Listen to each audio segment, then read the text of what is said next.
नमस्कार, मैं अल्लामा गजाली इस वक्त मौजूद हैं राजद उम्मीदवार अररिया संसदीय क्षेत्र से। इससे कबल उपचुनाव में अररिया से सांसद चुने गए थे संसदीय क्षेत्र अररिया से। इस वक्त हमारे बीच मौजूद है सरफराज आलम साहब, उनके निज आवास पर हैं। उनसे बातचीत करते हैं। सर, क्या तैयारी है? और भाजपा ने, एनडीए ने अपना उम्मीदवार खड़ा कर दिया है और आप यहाँ से राजद के उम्मीदवार हैं। कब नामांकन पर्चा दाखिल करेंगे? क्या खास है इस पर? ऐसा है, जो रोज़ तैयार है वो क्या तैयारी करेगा? रोज़ मैं लोगों के बीच में रहता हूँ, अभी भी लोगों के बीच से आया हूँ। कम समय में वो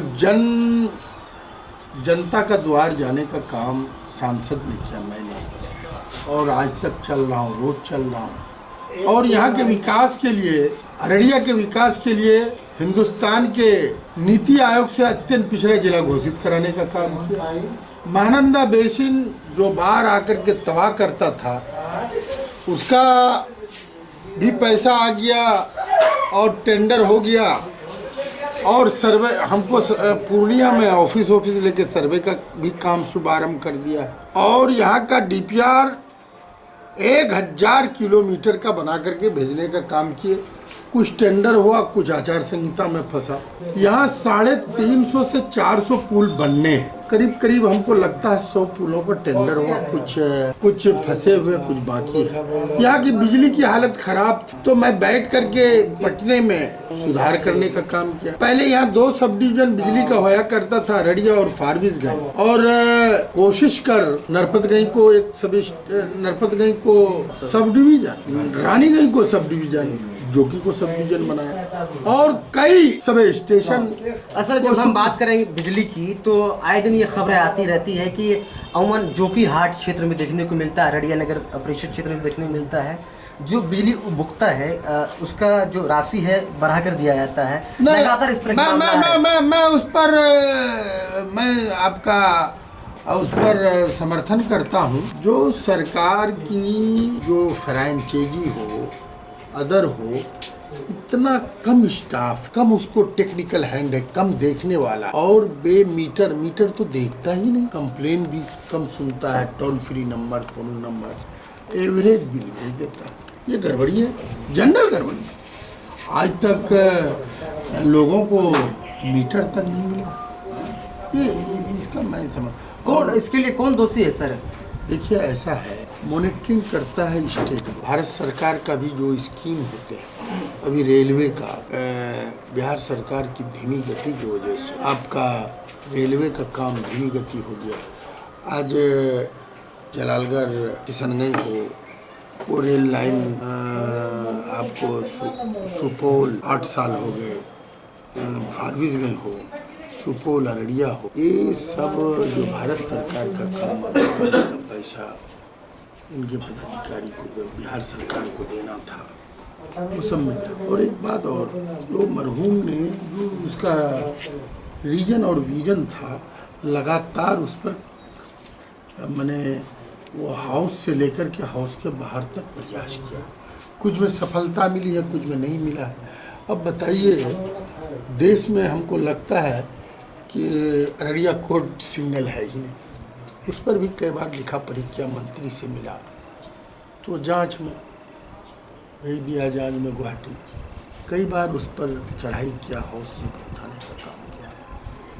और ये जो कहता है, करता नहीं। वो देश को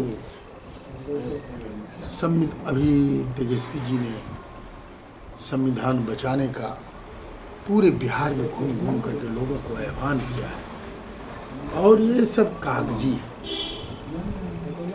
सर, सीमांचल की सियासी राजधानी जोकी हाट कही जाती है, लेकिन जब अररिया से जोकी हाट जाएंगे, इस बीच में भंगिया पुल आती है, जो पिछले सैलाब 2017 में ध्वस्त हो गई थी, लेकिन अब तक तैयार नहीं हो पाया। सर, इस पर आप क्या कहेंगे? देखिए, दोनों पुल का टेंडर हुआ था, समय भी बढ़ गया था लगातार।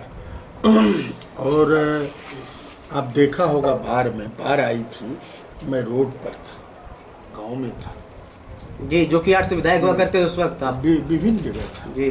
उसी के लिए न महानंदा बेसिन था।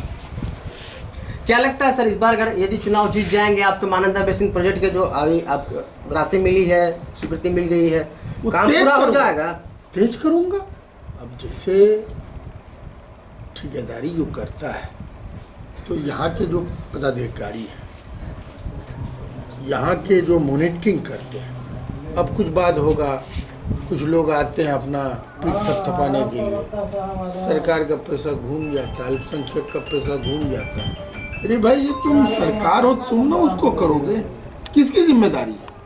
हम तो हाउस में बोलेंगे, हम चिट्ठी लिखेंगे, लेकिन लगातार यहाँ के विकास के लिए, यहाँ के चौमुखी विकास के लिए, सबसे बड़ा तो मेरे जीतने के बाद इस इलाके को जो गंगा जमुना तहजीब थी, भाईचारा था, लोगों ने अटैक किया लगातार। लेकिन यहाँ के लोगों को मैं मुबारकबाद देता हूँ, जिस सेकुलर ताकत को उनके मंसूबे को चकनाचूर कर दिया, फसादात नहीं। सर एक लास्ट सवाल ये है कि अभी मतदाता जागरूकता अभियान चलाया जा रही है, जगह व जगह फरोग उर्दू सेमिनार कई कार्यक्रम में गए भी होंगे सर आप, लेकिन फरोग उर्दू हमको लगता है फरोख्त किया जा रहा है उर्दू को, और द्वितीय राज्य की भाषा होने के बावजूद भी किसी भी सरकारी इश्तिहार में उर्दू का ना होना, शब्द नहीं लिखा है तो उर्दू पर, इस पर आप क्या कहेंगे?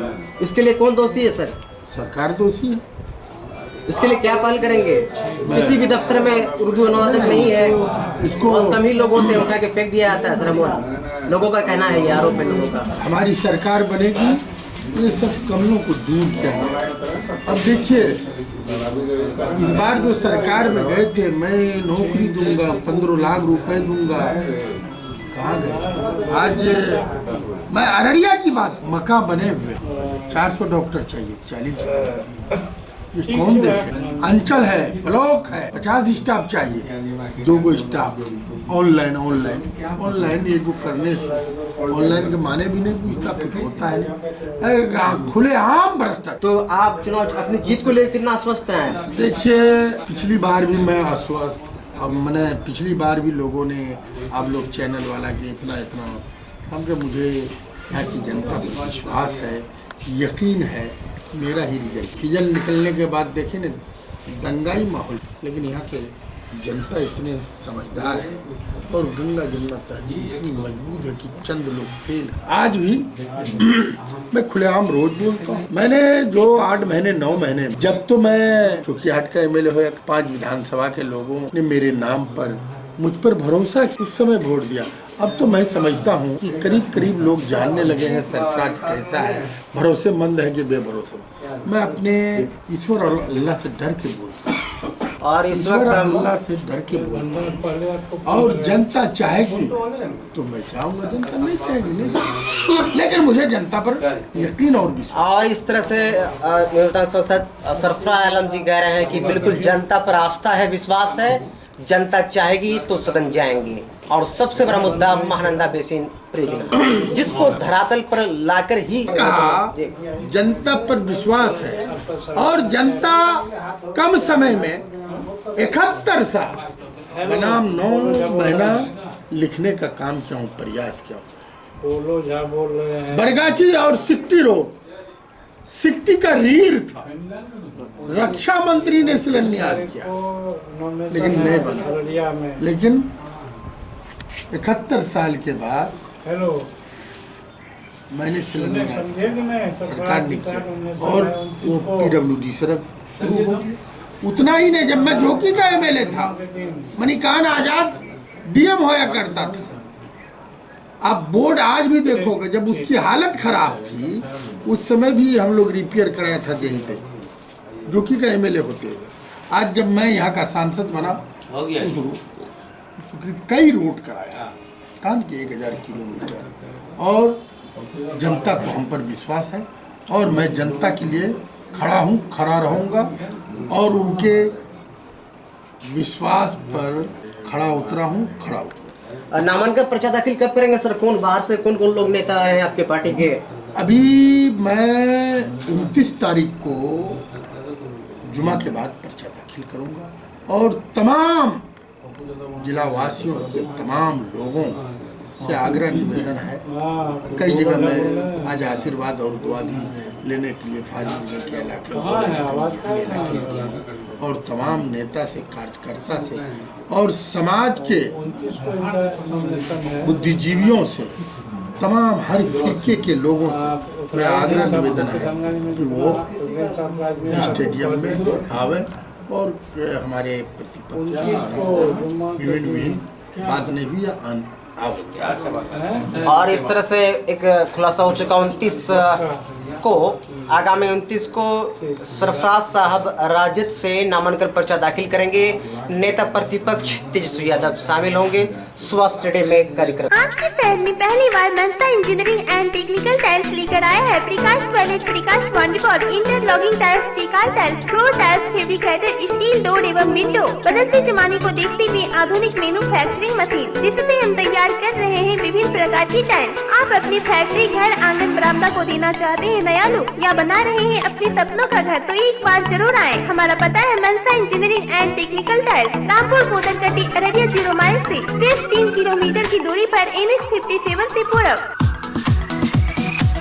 अगर आप अपने घर, आंगन, किचन, बरामदा को देना चाहते हैं नया लुक या बना रहे हैं अपने सपनों का घर, तो एक बार जरूर आएं। आपके शहर में पहली बार हैजा सीमेंट आर्टिकल्स लेकर आया है इंटरलॉकिंग टाइल, प्रकाश बाउंड्री और चिकाल टाइल। बदलते जमाने को देखते हुए आधुनिक मैन्युफैक्चरिंग मशीन जिससे तैयार कर रही है विभिन्न प्रकार की टाइल। हमारा पता है हैजा सीमेंट आर्टिकल, टोल टैक्स से 4 किलोमीटर की दूरी पर, फॉरबिसगंज रोड, डोरिया, सोनापुर, अररिया। आ गया है महालक्ष्मी ज्वेलर्स, जिसका पता है ईटबी चौक, अररिया जिला का पहला हॉलमार्क ज्वेलरी शोरूम, जिसका नाम है महालक्ष्मी ज्वेलर्स।